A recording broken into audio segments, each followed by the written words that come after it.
네, 어제 하루 코로나19 확진자 344명 발생해서 국내 신규 확진자 수 사흘 연속 300명대를 유지했습니다. 한편 오늘 각급 학교의 개학과 함께 등교 수업이 확대되면서 방역 당국의 긴장감도 높아지고 있는데요.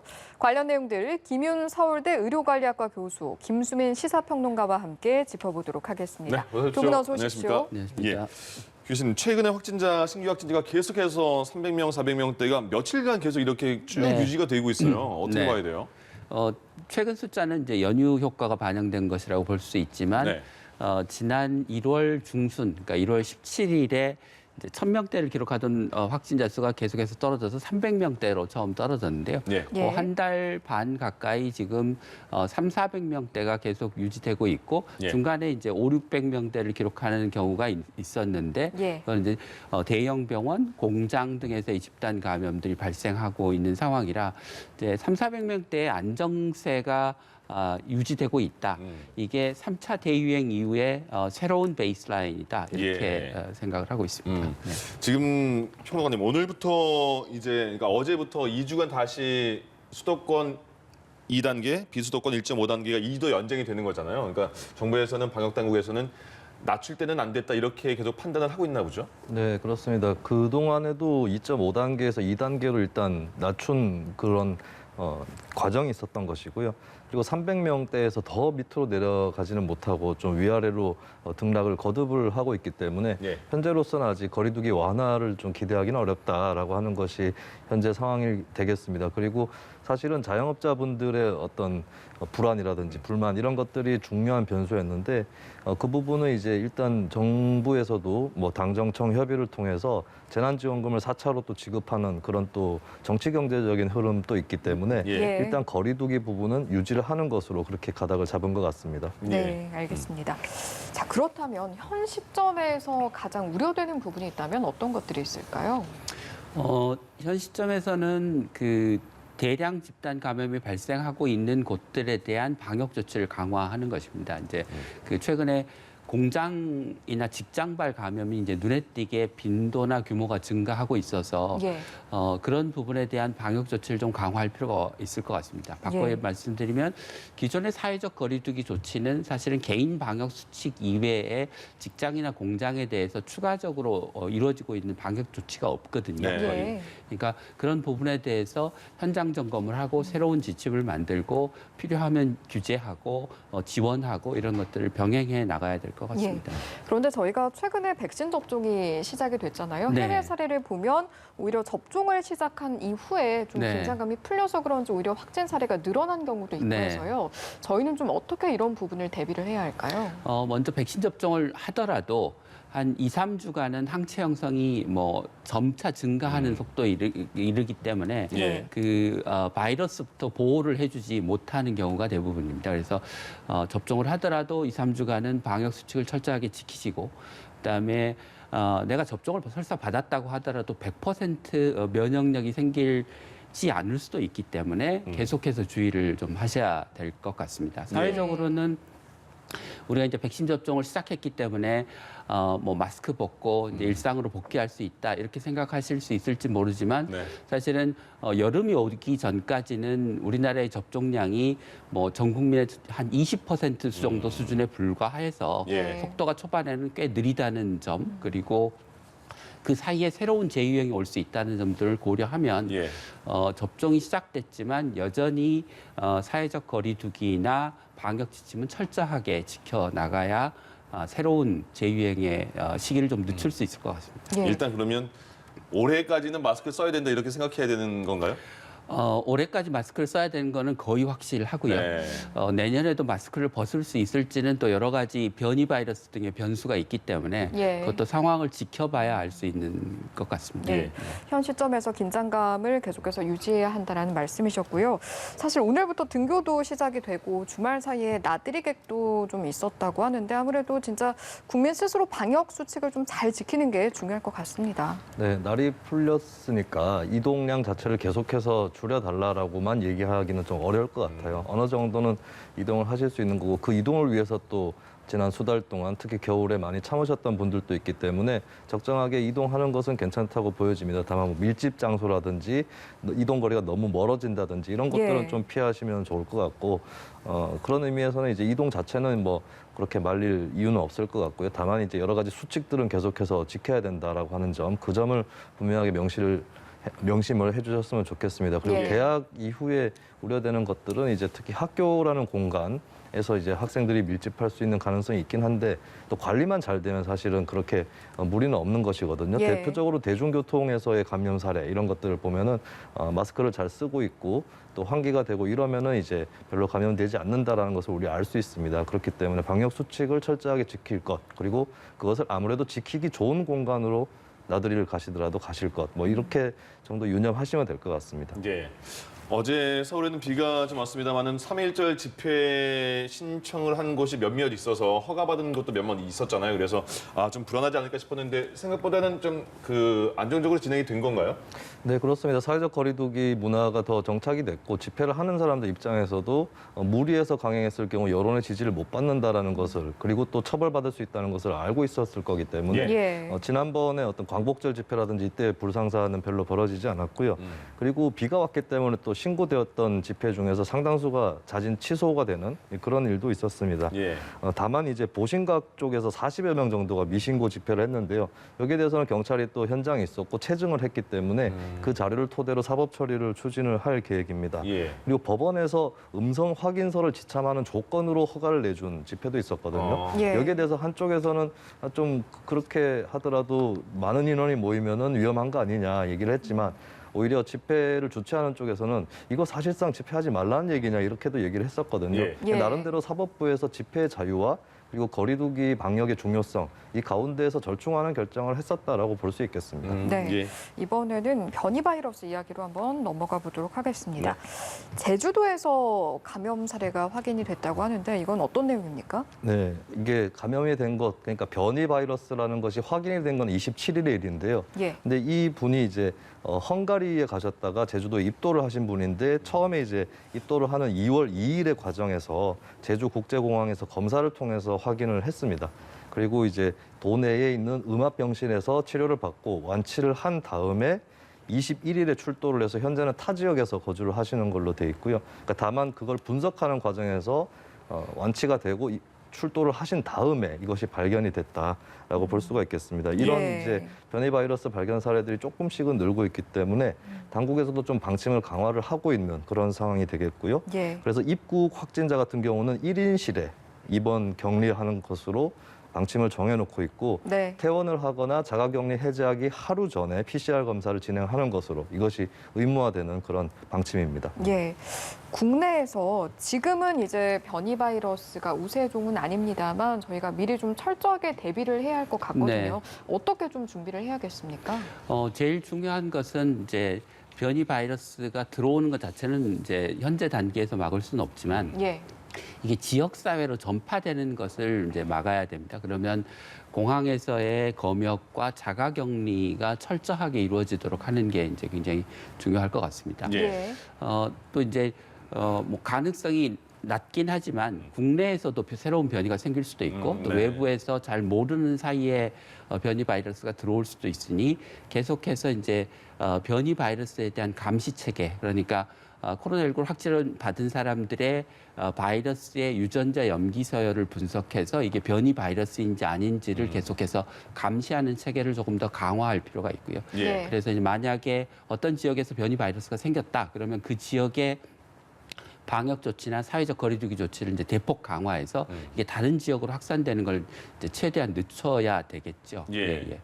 그 다음에 이제 우리가 할 수 있는 것은 이제 외국 제약사가 이제 새로운 백신, 예를 들면 변이 바이러스용 백신을 개발한달지 아니면 2차례 접종 이후에 3번째 부스터 접종이라고 하는데요. 추가 접종 같은 걸 통해서 기존 백신의 변이 바이러스에 대한 면역 효과를 끌어올리는 그런 조치들이 이루어질 수 있으니 이제 그에 대한 대비 계획도 좀 필요할 것 같습니다. 예. 그리고 만약에 그런 일들이 이제 또 다 잘 작동하지 않는다면 코로나19 방역 또는 백신 접종의 목표를 현재는 그 전파력을 낮춰서 더 이상 전염이 확대되지 않도록 하는 데 목표를 두고 있는데 네.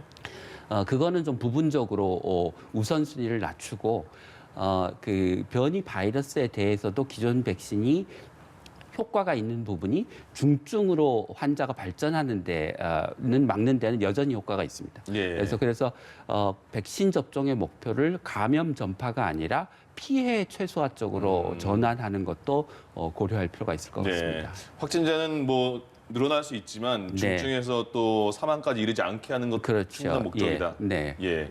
지금 변이 바이러스 검사가 일반 코로나 검사는 보건소나 선별진료소에서 하잖아요. 네. 변이 바이러스 검사는 어디서 하는 거예요? 질병관리청에서 예. 하게 될 겁니다. 그래서 이거는 이제 그 유전자 전체를 분석해야 되기 때문에 네네. 일반 PCR을 하는 것처럼 하는 검사 병원에서는 할 수가 없는 상황입니다. 그렇군요. 네. 예. 그리고 오늘부터 초중 고등학교 유치원부터 이제 개학을 했잖아요. 근데 다 등교를 하는 거 아니죠, 아직? 네, 그렇습니다. 어떻게 되는 거예요? 그러니까 등교하고 개학이 완전히 똑같은 개념은 아니고요. 네. 어느 정도 등교가 보장되어 있는 학년이 있고 또 그렇지 않은 학년이 구별이 돼 있습니다. 일단 매일 등교하는 방침을 적용받는 학년은 고등학교 같은 경우는 대학 입시를 치러야 하는 고3이 포함이 돼 있고요. 예. 그리고 초등학교 1, 2학년생하고 유치원생입니다. 초등학생은 초등학교 2학년 같은 경우는 지난해 코로나 여파 때문에 학교에 대한 어떤 소속감을 느낄 수 있는 그런 계기들이 많이 부족했었고 예. 그래서 2학년이 포함이 됩니다. 그리고 돌봄이라든지 이런 사회적 기능을 위해서 유치원, 초등학교 1, 2학년 이렇게 포함이 됐다고 볼 수 있겠고요. 예. 나머지 학년에 대해서는 수도권의 경우는 밀집도 3분의 1 이하에서 그리고 비수도권은 3분의 2 이하에서 그렇게 등교를 할 수가 있습니다. 그리고 학교 중에서 좀 작은 학교들이 있습니다. 네. 300명 이하의 학교거나 아니면 3,400명 수준인데 학급당 평균 인원수가 25명 이하거나 이런 경우는 그냥 매일 등교하는 쪽으로 그렇게 가닥이 잡혔고요. 예. 그리고 특수학교나 특수학급 같은 경우도 등교를 하는 것으로 이 조건들이 이제 2.5단계가 되지 않는다면 그대로 등교하는 것으로 이들 학교들은 그렇게 방침이 정해졌습니다. 예. 유은혜 교육부 총리가 1학기 안에 모든 학생들 매일 등교를 목표로 하겠다 이렇게 했는데 네. 빨리 그런 날이 왔으면 좋겠습니다. 근데 지금 계속 백신 접종과 관련해서 학교 선생님들은 네. 7월부터 이제 맞게 되나 봐요. 네. 근데 그 일선에서는 교사들 학생들하고 계속 같이 접촉하는데 네. 순위를 좀 먼저 맞추는 게 좋지 않을까 이런 얘기도 많이 나오는데 어떻게 네. 보세요? 저는 그렇게 하는 게 바람직하다고 생각합니다. 그러니까 네. 백신 접종의 목표를 단순히 코로나19의 전파를 예방한다고 하는 측면 또는 사망률을 떨어뜨린다고 하는 측면에서 고위험군 중심으로 지금 접근을 하고 있는데 네네. 우리가 학교를 계속해서 열고 유지하는 것도 굉장히 중요한 백신 접종의 목표가 될 수 있기 때문에 예. 그런 측면을 고려하면 2분기에 빨리 이제 그 추가적인 백신 물량이 확보가 되면 교사와 학교의 교직원들을 대상으로 해서 접종을 할 필요가 있다고 생각합니다. 예. 이런 게 그거죠. 근데 백신이 제때 계획대로 들어와야지 가능한 일이라는 거죠? 그렇다고 봐야 되겠죠. 물량이 더 확보가 돼야 가능한 일이 될 수 있을 텐데 예. 어쨌든 간에 우선순위라는 거 있는 것이고 꼭 미리 코백스 퍼실리티로 들어와 있는 화이자 백신에 대해서 국한해서 얘기할 것은 아니라고 볼 수 있기 때문에 네. 좀 이런 사회적 필수 인력 중에 교사도 들어간다라고 하는 것을 좀 감안을 할 필요가 있겠고요. 그리고 조금 더 나아가서 앞서서 좀 얘기를 해보자면은 예. 이제 나중에 가면은 이제 이런 공무원 외에도 일반 직장인들도 접종을 하게 될 텐데 조금 고려를 해볼 만한 것은 택배 기사라든지 이런 접촉을 하는 인원이 많은 직업들이 또 있습니다. 예, 예. 그분들에 대해서도 어느 정도 좀 우선순위라든지 이런 것들 생각해 볼 때가 아닌가 그렇게 보여집니다. 예, 예. 예. 이어서 좀 본격적으로 백신 접종 이야기로 넘어가 보도록 할 텐데요. 금요일부터 지금 시작이 됐습니다. 현재까지 백신 접종 상황 일단 좀 정리를 한번 해주실까요? 네, 전 국민 대비했을 때는 접종률이 0.041% 굉장히 미미한 수치겠지만 예. 일단은 맞기로 되어 있었던 우선순위에 드는 분들을 좀 기준으로 봤을 때는 요양시설, 병원, 재활시설 이쪽에 종사자나 입소자분들 중에 65세 미만 인분들이 아스트라제네카 접종을 하죠. 이분들은 한 6.65% 접종이 되었습니다. 그리고 예. 화이자 백신을 접종하게 되어 있는 코로나 치료 시설에 종사하시는 분들 중에서는 한 1% 정도 그렇게 접종이 돼서 현재는 이제 2만 1,000여 명 정도가 접종을 했고 대다수는 이제 아스트라제네카 쪽으로 접종을 한 사례가 되겠습니다. 그리고 예. 지역별로 접종률이 좀 나와 있는데 보니까 좀 편차는 있더라고요. 광주 전남 쪽에서 조금 더 접종률이 높은 것으로 그렇게 드러났는데 예. 아마 계속 진행될수록 격차는 좁혀지지 않을까 그렇게 보여집니다. 예, 알겠습니다. 뭐 조금 전에도 보셨지만 현재 접종이 진행이 되고 있는 게 아스트라제네카 백신 그리고 화이자 백신인데 지금 전자는 동시에 진행이 되고 있고 네. 후자는 순차적으로 진행이 예. 되고 있잖아요. 이런 차이는 또 왜 나오는 겁니까? 그러니까 화이자 백신 같은 경우 보관이나 유통 또는 접종을 준비하는 과정이 좀 워낙 까다로워서 시행착오를 줄이기 위해서 이제 국립중앙의료원에 설치된 접종센터에서 먼저 좀 접종을 해보고 예. 그 경험을 바탕으로 이제 다른 곳에 교육을 하고 경험을 전수해서 시행착오를 줄이려고 하는 것 같습니다. 예. 그래서 뭐 마이너스 70도 냉동 보관을 해야 되고 그다음에 해동하는 과정을 거쳐야 되고 희석을 하고 희석하는 과정에서 이제 섞어주고 또 섞어주는 과정에서 이게 충격이 발생하면 RNA가 깨지기 때문에 또 폐기를 해야 되고 뭐 이런 예. 그 이전에 경험해 보지 않은 새로운 주의할 사항들이 많아서 좀 순차적으로 확대를 해 나가는 것 같습니다. 교수님, 그 백신이요. 네. 뭐 아스트라제네카는 그 느낌상 완제품이라는 생각이 들어서 그냥 빼서 쓰면 바로 되는 거잖아요. 네. 근데 화이자는 그거를 다시 생리식염수를 넣고 비율해서 흔들고 거기서 또 네. 빼서 쓰잖아요. 네. 그러니까 완제품이라는 느낌이 사실 많이 없거든요. 네. 근데 화이자 같은 경우에는 시간에 빨리 당기기 위해서 그런 식으로 그냥 미리 출시를 한 건가요? 어떤 거예요? 이게 mRNA 백신이기 때문에 그 바이러스의 RNA를 안전하게 포장해서 이제 백신을 만들었기 때문에 상대적으로 다른 백신보다 이게 그 뭐랄까 굉장히 취약한 네. 파괴되기 쉬운 형태의 백신이기 때문에 그렇다고 할 수 있습니다. 그래서 온도도 그렇게 뭐 7, 80도 마이너스로 네, 되고 네, 네. 섞어야 되고 그렇군요. 예, 예. 자, 지금 그 화이자 백신이 원래 처음에 이게 주사기 얘기가 되게 많이 나오던데 화이자 한 병당 6명까지 맞출 수 있을 것이다. 원래 5명이 정량인데. 근데 해보니까 7명까지 나오는데 이런 얘기도 있어요. 이게 어떤 상황이에요?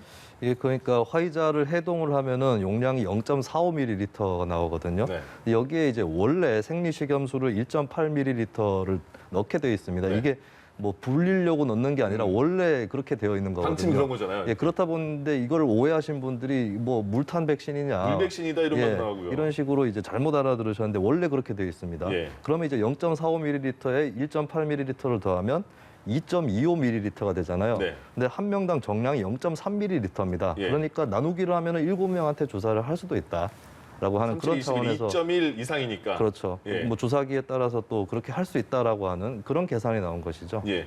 그러면 그러니까 최대 7명까지는 막 네. 정말로 알뜰하게 쓰면 맞을 수 있다. 근데 그거를 질병청에서는 이렇게 의무사항은 아니라고 하는 것 같아요. 네, 이게 네. 뭐 부담을 좀 줄이려고 하는 건가 보죠. 예, 예. 그러니까 이게 워낙 소량을 그 뽑아서 네. 접종을 하는 것이기 때문에 이제 사람이 뽑다 보면 좀 많이 뽑을 수도 있고 네. 그러다 보면 뭐 정량을 딱 뽑으면 7명이 나오긴 하지만 조금 많이 뽑으면 7명이 모자랄 수 있고 그러면 7명을 맞추라는 걸 지침으로 하면 맨 마지막에 맞는 사람은 원래 정량인 0.3ml보다 적은 양을 맞을 네, 수 있기 네. 때문에 그냥 원래 매뉴얼대로 해서 7명째 분이 0.3ml가 온전히 나와서 네. 접종할 수 있는 분량이 되면 그냥 추가 접종을 하고 예. 아니면 그냥 남은 걸 폐기해라라고 하는 것입니다. 그러니까 그 최소한 그러면 이번에 우리나라에서 개발된 주사기로 하면 네. 그 화이자 한 병당 네. 최소 6명까지는 그냥 쉽게 가능한가 보네요. 그렇죠. 예. 그러니까 아까 김수민 평론가께서 말씀하셨던 것처럼 예.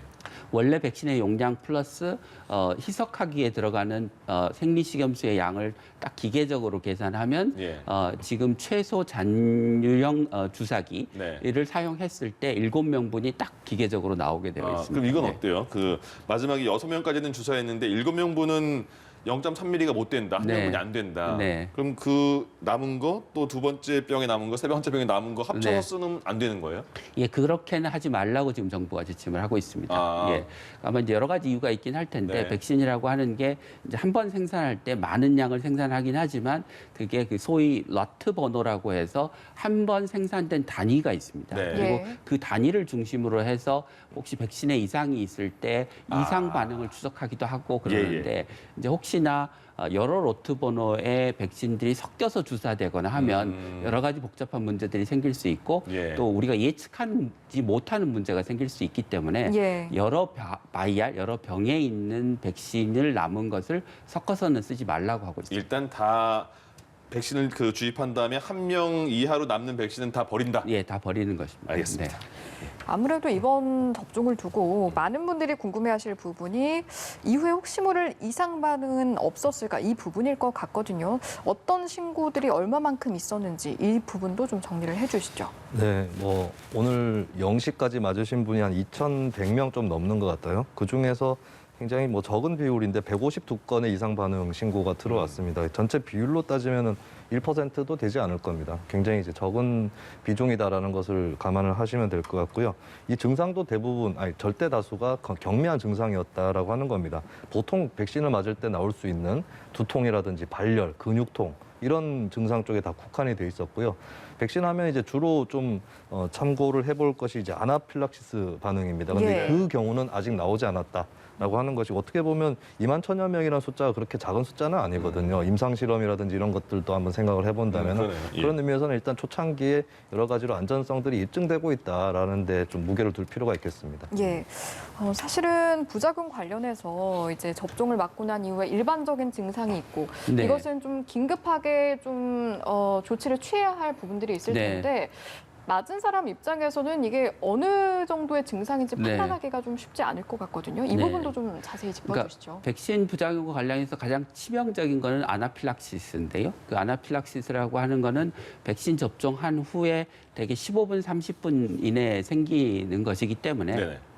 접종 이후에 의료기관에서 이제 머무르시면서 혹시 내가 그 호흡이 곤란해지거나 또는 혈압이 떨어지면서 좀 어지러워지거나 뭐 이런 증상들이 생기면 즉시 이제 의료진에게 보고를 해서 응급 조치를 이제 취하도록 하는 게 중요하고요. 네. 네. 그게 아나필렉시스의 반응이에요. 네, 그렇습니다. 예. 네, 그러니까 아나필락시스가 일어나면 우리 몸에 염증 물질들이 생기면서 혈관이 늘어나면서 저혈압이 되고 네. 염증이 생기면서 기도 같은 곳에 이제 그 여러 가지 염증성 삼출물이라고 하는 새로운 물질들이 생기면서 기도를 막게 됩니다. 그러면서 이제 호흡이 곤란해지는 상황이 발생하게 되는데요. 예. 그게 이제 제일 중요한 거고. 그 이후에는 이제 지연 늦게 발생하는 알레르기 반응 같은 것이 생길 수 있는데 뭐 가장 흔한 증상은 지속되는 고열 같은 증상들이 계속됩니다. 그래서 예. 그런 경미한 증상이 있다가 사라지는 거는 크게 신경을 쓰실 필요가 없지만 증상이 사라지지 않고 계속되거나 또는 악화된다고 하면 보건소나 의료기관에 문의하셔서 그 진료를 받아보시고 그게 백신으로 인한 문제인지 확인을 받아보실 필요가 있을 예. 것 같습니다. 그 시간은 어느 정도로 좀 판단을 하면 될까요? 지속 시간이 네. 어느 정도 이상이 보통은 나왔을 한 때 2, 3일, 뭐 3, 4일 이런 정도 안에 대부분의 부작용이 나타나기 때문에 예. 그런 정도를 기간을 좀 지켜보고. 지켜보시면서 주의 깊게 지켜보시면 될 것 같습니다. 네.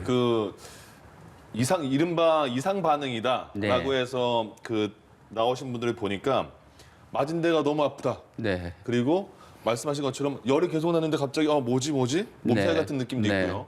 그리고 갑자기 춥다더라고요. 네. 이런 거는 다 그냥 일반적인 일반적인 반응이에요? 증상이고, 예. 흔히 나타날 수 있는 일반적인 증상이고, 이제 이게 심각하냐 아니냐는 얼마나 오래 지속되느냐가 중요할 것 같습니다. 그래서 예. 대부분은 3, 4일 이내에 다 없어지는데 네. 그 이상 지속되거나 굉장히 심하다. 그러니까 열이 나도 뭐 가벼운 열이 날 수 있지만 굉장히 고열이 오랫동안 계속된다. 그러면 이제 의료진에게 문의를 하셔야 되는 거죠. 일단 그러면 숨쉬기 되게 어렵지 않거나 그냥 네. 일반적으로 말씀하신 열나고 뭐 통증 있고 오한이 있을 때는 한 2, 3일은 2, 3일은 참을 수 있을 것 같으면 지켜보면 없어진다. 네. 예, 그럼 그렇습니다. 정상이다. 네. 알겠습니다. 네, 알겠습니다.